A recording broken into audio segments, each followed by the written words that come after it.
जोहार साथियों, आपका आपके अपने YouTube चैनल सच्ची आवाज में स्वागत है। किसकी बनेगी झारखंड में सरकार, आज हम आपको वह 10 हॉट सीट के बारे में बताएंगे दोस्तों, जो यह तय करेगी कि झारखंड के चुनाव में किसकी सरकार इस बार बनने वाली है, कौन सी पार्टी का सर जो है वो ताज लगने वाला है।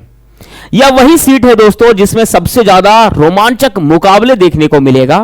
काफी चर्चित और काफी कॉम्प्लिकेटेड सीटों में से यह सीट आपको आज इसके बारे में हम लोग बताएंगे गहराई से।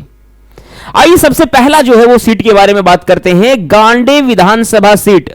दोस्तों ये सीट काफी चर्चा में भी है क्योंकि यहां से हेमंत सोरेन की पत्नी कल्पना मुर्मू सोरेन जो है वो विधायक हैं और कल्पना इसी सीट से झामुमो ने प्रत्याशी भी कल्पना को चुना है।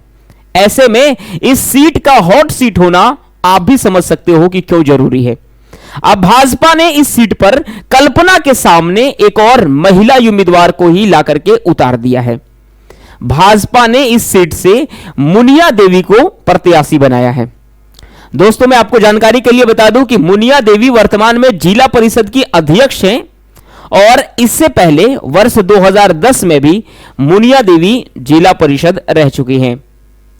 क्षेत्रीय नेता के रूप में मुनिया देवी काफी फेमस और प्रचलित जो है वो पर्सनालिटी रखती हैं, क्योंकि इन्हें राष्ट्रीय पंचायत दिवस के अवसर पर पीएम सम्मान भी मिल चुका है। वर्ष 2023 के जून माह में जब भाजपा के राष्ट्रीय अध्यक्ष जेपी नड्डा गिरिडीह में कार्यक्रम कर रहे थे तो उस समय मुनिया देवी बीजेपी में शामिल हो गई। इसके बाद से वह पार्टी में काफी सक्रिय हैं और इस बार पार्टी ने उन्हें उम्मीदवार बनाने के लिए ठान लिया है। दूसरा सीट हम लोग बात करते दोस्तों, रांची विधानसभा सीट। झारखंड मुक्ति मोर्चा ने इस बार फिर से महुआ माझी को रांची विधानसभा सीट में उम्मीदवार बनाया है। 2019 में बीजेपी के सीपी सिंह ने जेएमएम की महुआ माझी को 5,904 वोटों से हराया था और रांची सीट पर लगातार 1990 से लेकर बीजेपी का शासन चलते आ रहा है। यह सिलसिला को तोड़ने के लिए इस बार महुआ माझी ने बोला कि इस बार हमारी जीत तय है। सिल्ली सीट के लिए आइए बात करते दोस्तों, तो आजसू के खाते में यह सीट को दिया गया है, जिसमें से आजसू के सुप्रीमो सुदेश महतो ने ही इसे जो है वो अपने लिए लड़ने का तैयार हुआ है। 2014 के चुनाव में दोस्तों जेएमएम के अमित महतो ने इन्हें जो है वो परास्त कर दिया था, लेकिन कोर्ट में सजा मिलने के बाद जब अमित महतो को जेल में डाल दिया तो उसकी पत्नी 2019 में सुदेश महतो को कड़ी टक्कर दे चुकी हैं और उम्मीद है कि इस बार सुदेश महतो को ये हरा भी सकते हैं। अब चुनाव के वक्त वापस ये झामुमो में लौट गए हैं और इस बार वहां से चुनाव में खड़े हुए हैं। अगला बात दोस्त हम लोग बात करते हैं झरिया सीट के बारे में। तो झरिया सीट काफी फेमस है क्योंकि धनबाद जिले के झरिया विधानसभा सीट का चुनावी जो है वो कुरुक्षेत्र फिर से सज गया है और इस बार के चुनाव में भी 2019 वाली लड़ाई इस बार भी देखने को आपको मिलेगा। यहां एक बार फिर से जेठानी और देवरानी के बीच जमकर जंग देखने को मिलेगा। दोस्तों आपको पता होगा कि कोयलांचल की झरिया सीट पर एक ही परिवार की 2 बहुओं की लगातार चुनाव फाइट होती आ रही है। यहां धनबाद के सबसे पावरफुल सियासी खानदान सूर्यदेव सिंह के परिवार की 2 बहुएं आमने सामने हर बार रहती हैं। मौजूदा विधायक पूर्णिमा सिंह को कांग्रेस ने एक बार फिर से मैदान में उतारा है दोस्तों। वहीं उनके सामने भाजपा के प्रत्याशी, भाजपा जनता पार्टी बीजेपी के प्रत्याशी उनके देवरानी रागिनी सिंह को उतारा है। दोस्तों आपकी जानकारी के लिए बता दें कि 2019 में पूर्णिमा सिंह ने अपनी जेठानी को 12,000 से ज्यादा मतों से जो है वो जीत दर्ज किया था। वहीं इस बार पूर्णिमा सिंह की देवरानी और बीजेपी कैंडिडेट रागिनी सिंह को जीत की पूरी उम्मीद है। रागिनी सिंह ने यह भी कहा है कि पूर्णिमा सिंह से पिछले 5 वर्षों का हिसाब हमने मांगा है और दावा इस बात को किया है कि इस बार हम विधायक यहां से चुने जाएंगे। दोस्तों इसके बाद एक बहुत ही महत्वपूर्ण सीट के बारे में आपसे चर्चा करते हैं, जमशेदपुर पूर्वी सीट से। झारखंड विधानसभा चुनाव 2024 में जमशेदपुर पूर्वी विधानसभा सीट से रघुवर दास की बहू पूर्णिमा दास साहू इस जो है वो चुनावी जंग में उतर चुकी हैं।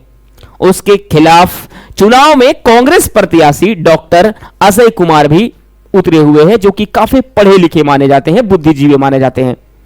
पूर्णिमा दास साहू काफी मजबूत भी लग रही हैं, लेकिन डॉक्टर अजय कुमार भी उनके सामने कम नहीं दिख रहे हैं। यहां पर भी मुकाबला टक्कर को देखने को मिलेगा दोस्तों। बड़कागांव विधानसभा सीट से काफी में चर्चा में रहे अंबा प्रसाद एक बार फिर से बड़कागांव से विधानसभा सीट के लिए चुनाव लड़ने के लिए तैयार हो चुकी हैं। वहीं पर भाजपा के प्रत्याशी रोशन लाल चौधरी को उम्मीदवार बनाया गया है। आपको जानकारी के लिए बता दें कि बड़कागांव में लगातार जो है वो मुकाबला काफी टक्कर का देखने को मिलता है, और दोस्तों यह भी सीट काफी निर्णायक साबित होगी कि इस बार की सरकार किसकी बनने जा रही है। इसके बाद एक और बहुत ही जबरदस्त सीट, दुमका सीट, जो इस बात को तय करेगा कि दुमका जो कि लगातार झारखंड मुक्ति मोर्चा का गढ़ माना जाता है दोस्तों, वो किसके अंदर आएगा। तो दुमका अभी काफी सुर्खियों में है, क्योंकि झारखंड मुक्ति मोर्चा ने यहां पर बसंत सोरेन को अपना कैंडिडेट बनाया है। आपको बताते चले दोस्तों कि बसंत सोरेन जो है वो शिबू सोरेन का बेटा है, जबकि भाजपा ने यहां से सुनील सोरेन को एक अच्छे कैंडिडेट के रूप में उम्मीदवार बना करके उतारा है दोस्तों। आपको यह बात भी मालूम होगा कि जो है वो टोटल दुमका में 3 सीट ऐसे हैं जो अनुसूचित जनजातियों के लिए रिजर्व होती हैं।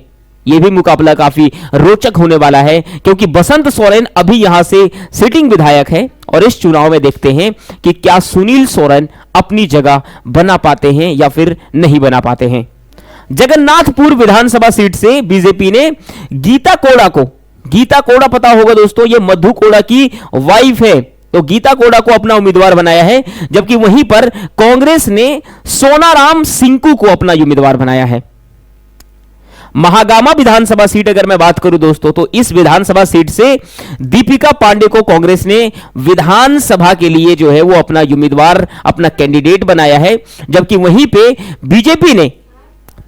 पे दोस्तों बीजेपी ने जो है वो अशोक कुमार भगत को अपना कैंडिडेट बनाया है।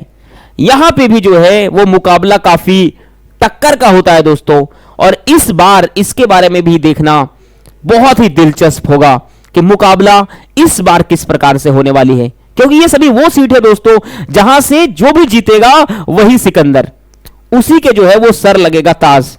आइए बात करते हैं दोस्तों कोड़ा क्षेत्र से। तो कोडरमा विधानसभा से लगातार यहां पे भी मुकाबला काफी टक्कर का देखने को मिलेगा, क्योंकि यहां से इंडिया गठबंधन के लिए कांग्रेस ने, इंडिया गठबंधन से राजद को सीट दिया गया है, और राजद ने दोस्तों अपना उम्मीदवार सुभाष यादव को यहां से जो है वो अपना उम्मीदवार चुना है। जबकि भाजपा ने फिर से नीरा यादव को अपना उम्मीदवार बनाया है। दोस्तों इसके बाद जामताड़ा विधानसभा सीट से, तो ये जामताड़ा विधानसभा सीट अभी के समय में काफी सुर्खियों में रह रहा है, क्योंकि जामताड़ा से जो है वो इरफान अंसारी ने एक ऐसी विवादित टिप्पणी दी थी जिसके बाद ये काफी घेरे में आ गया है। तो जामताड़ा विधानसभा सीट से बीजेपी ने अपने उम्मीदवार के तौर पर सीता सोरेन को मैदान में उतारा है दोस्तों। ये वही सीता सोरेन है जो शिबू सोरेन की बड़ी बहू के नाम से जानी जाती है।